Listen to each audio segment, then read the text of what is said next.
Praise the lord. પ્રભુ ઈસુના નામમાં આપ સર્વને પ્રેમી સલામ. પ્રભુના વચનોમાંથી શીખવા માગીએ છીએ. માથીને લખેલી સુવાર્તા 24મો અધ્યાય અને 14મી કલમ.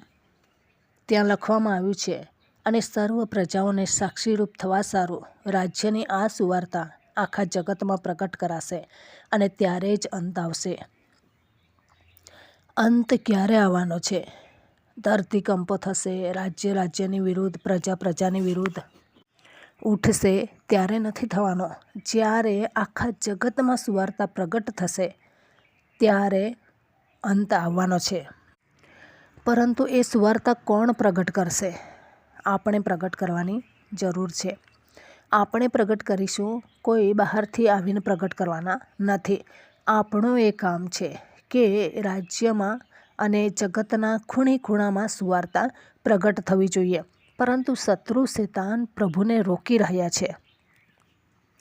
પ્રભુ જલ્દીથી નહીં આવે એના માટે સુવાર્તાને માટે કેટલી બધી સતાવણીઓ ઊભી થઈ રહેલી છે.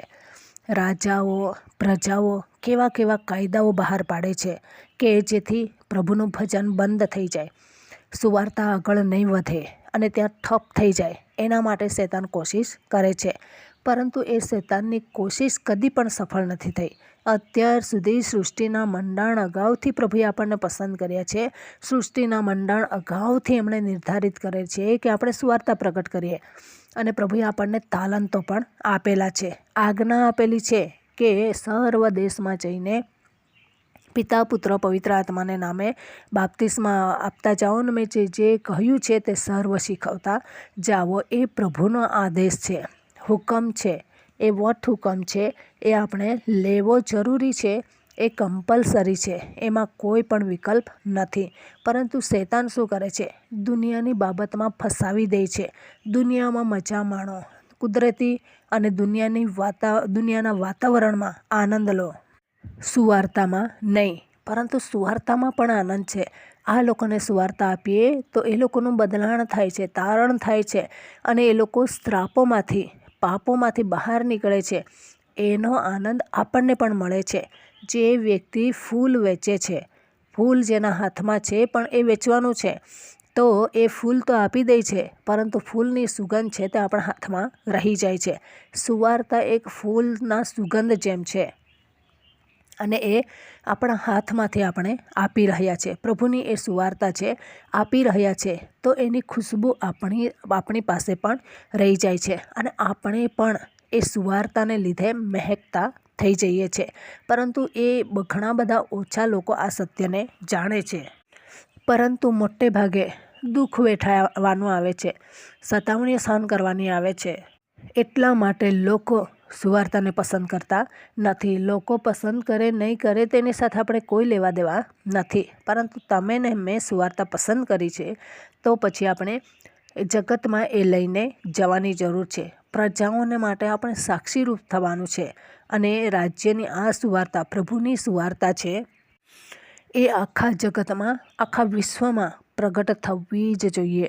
અને બેઠા બેઠા આપણે રહીશું તો એ પ્રગટ થવાની નથી. કંઈ ને કઈ રીતે આપણે કાર્યરત રહેવાની જરૂર છે. જ્યારે કાર્યરત રહીએ છીએ ત્યારે અદ્ભુત તરીકાથી એ સુવાર્તાને આપણે પ્રગટ કરીએ છીએ.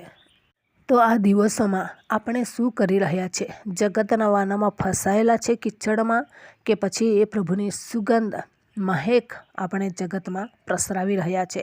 એ જોવાની જરૂર છે. પ્રભુનું કામ આ જગતમાં થાય એના માટે આપણે સુવાર્તા પ્રગટ કરવાની છે. પરંતુ જો આપણે જ એના માટે અડચણરૂપ બનેલા છે, તો પછી કેવી રીતના એ સફળ થશે? આ દિવસોમાં વધુ ને વધુ પ્રભુના સુવાર્તા પાછળ આપણે ધ્યાન આપીએ. જો આપણને પ્રભુએ તેડું આપેલું છે તો આપણે વધુ ધ્યાન આપીએ અને પ્રભુના કાર્યમાં વધુ ને વધુ જોતરાઈએ. તો આ વચન પ્રમાણે જીવન જીવવા પ્રભુ આપણને સહાય કરે. વચનનો આશીર્વાદ પ્રભુ આપણને સર્વને પૂરો પાડે. આમેન. પ્રાર્થના કરીએ. પ્રભુ, અમે તમારો આભાર માનીએ છીએ, તમારી સ્તુતિ કરીએ છીએ. તમે અદ્ભુત અને પરાક્રમી દેવ છો, રાજાઓના રાજા છો. તમે અમને જે જવાબદારી સોંપેલી છે એ જવાબદારી પ્રમાણે કામ કરવાને માટે તમે અમને કૃપા પૂરી પાડો. અમારા જીવનોમાંથી હરેક પ્રોબ્લેમોને તમે દૂર કરો. અને સુવાર્તા પ્રચારને માટે અમે ઘણી વખત બાધારૂપ બનેલા છે, ઠોકરરૂપ બનેલા છે, અડચણરૂપ બનેલા છે, આળસુ બનેલા છે. ઈસુના નામમાં એ દરેક કારણો દરેક બહાનાઓ નીકળી જાય અને સુવાર્તા પ્રચારને માટે પ્રભુ અમે વેગવાન બનીએ એવી કૃપા અમે તમારી પાસે માગીએ છીએ. તમારા સામર્થ્યવાન અને પરાક્રમી હાથોની અંદર પ્રભુ આ સુવાર્તા પ્રચારના કામોને સોંપી દઈએ છીએ. તમામ શ્રોતાજનોને એવા પ્રચારના કામમાં જોતરાવાને માટે તમે મદદ કરો. અમે ઉત્સાહથી ઉમંગથી સુવાર્તા પ્રચારના કામમાં જોડાઈએ એવી કૃપા માગતા આ પ્રાર્થના પ્રભુ ઈસુના મૂલ્યવાન નામની અંદર માગીએ છીએ. Amen. Thank you. Praise the lord. God bless you. Amen.